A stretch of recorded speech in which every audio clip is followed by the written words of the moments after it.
not everybody is equipped to or interested in engaging in high-level discussion of abstract and creative ideas. You hear this idea that everyone's creative. That's a lie.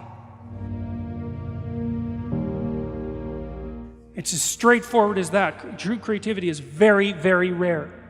And if you happen to be a creative person, or if you happen to be someone who's profoundly interested in ideas, you are in a pronounced minority. Just as you are if you happen to be extremely extroverted, or extremely agreeable, or extremely conscientious. These are minority issues. And what you do is you find like-minded people who are capable of engaging that. Heavyweight weightlifters compete with heavyweight weightlifters for a reason, and everyone thinks that's fine. And the same thing applies to intellectual and creative endeavors. So what you do is you try to find a community where that's the nature of the community, and you likely have to find a relationship like that as well. So I don't think so. I think what contributes to the siloing is the arrogance that goes along with it. I know from the bottom of my heart that won't be true. It'll be because you're an asshole. Because if you can be interested in ideas and you can be creative, well, that's the arrogance of the intellect, right? That's the thing the Catholic Church had warned about for centuries, is the arrogance of the intellect. So because if you're wise as well as smart, and there is no relationship between being smart and being wise, they are not the same thing. There's no quick pathway from smart to wise.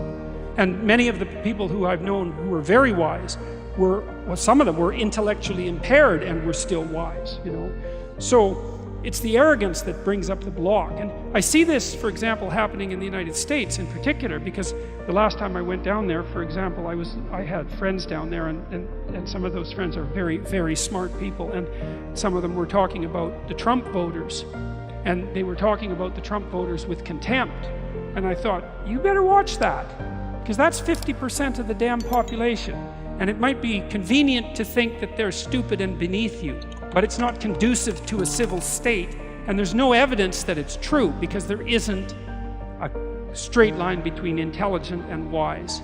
And so I think that if your character is developed and you're intelligent, you can have your siloed creative community, but you develop enough wisdom so that you can see all the things that people can do that are of high ethical utility, that are outside the intellectual domain. And I think that's why in the New Testament, I think that's why Christ is a carpenter, right?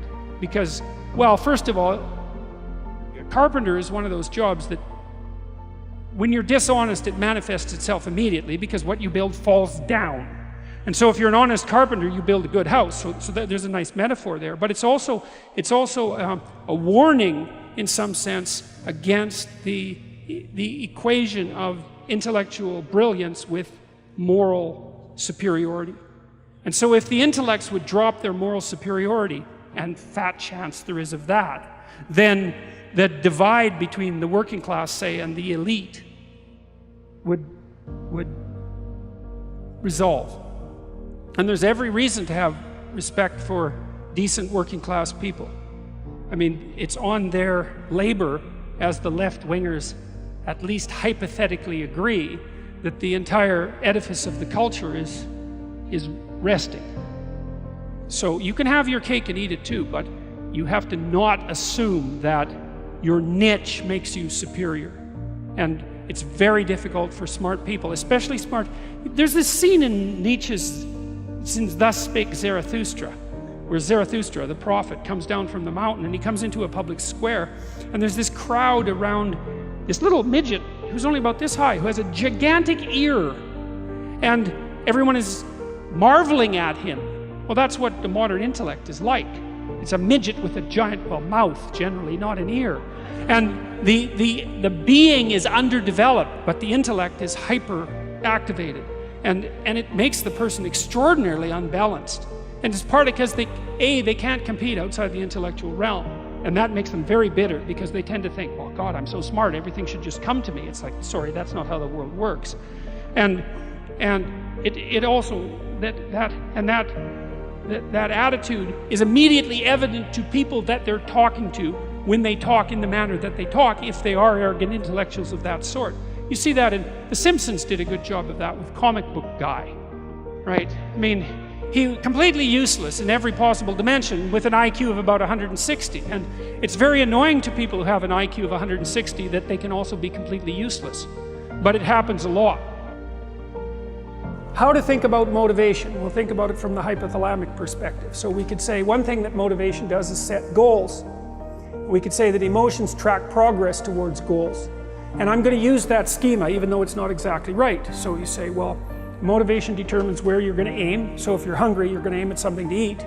And then that will organize your perceptions so that you zero out everything that isn't relevant to that task, which is almost everything.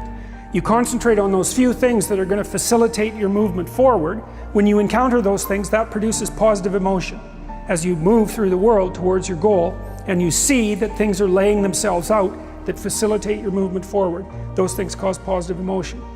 And if you encounter anything that gets in the way, then that produces negative emotion. And it can be like threat, because you're not supposed to encounter something that gets in the way. It can be anger, so that you move it away. It can be frustration, disappointment, grief. Those would, if you had a response that serious to an obstacle, it would probably punish the little motivated frame right out of existence. You know, so you walk downstairs and, I don't know, the contracting company has set a wrecking ball through your kitchen. It's like, that's going to be disappointing. You're not going to keep eating the peanut butter sandwich in the rubble. That little frame is going to get punished out of existence, and some new goal is going to pop up instead. And you know, one of the things we're going to try to sort out is how do you decide when you've encountered an obstacle that's so big that you should just quit and go do something else, because that's not obvious, you know. And you can get into counterproductive persistence pretty easily. So we don't know how people solve that problem. It's a really complicated one. So anyways, we're going to work on that scenario. Your hypothalamus pops up micro goals that are directly relevant to biological survival.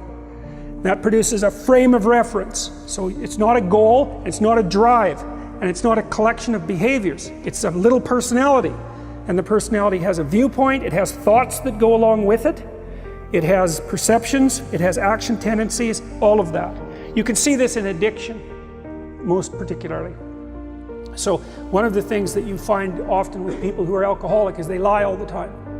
And that's because when they've built a little alcohol-dependent personality inside of themselves, or a big one, maybe it's 90% of their personality, and one of the things that consists of is all the rationalizations that they've used over the years to justify their addiction to themselves and to other people. And so the addiction has a personality, you know. And so when the person is off, or maybe they're addicted to meth or something like that, where, you know, the addiction is more, it's more short-term powerful, than I would say, than an alcohol addiction. They'll say anything, and the words are just tools used to get towards the goal. And if they happen to be deceptive, whatever, it doesn't matter. They're just practical tools to get towards the goal. And then when you get towards the goal and you take a nice shot of meth or something like that, you reinforce all those rationales that you use to get the drug, and then the next time you're even a better deceiver and liar.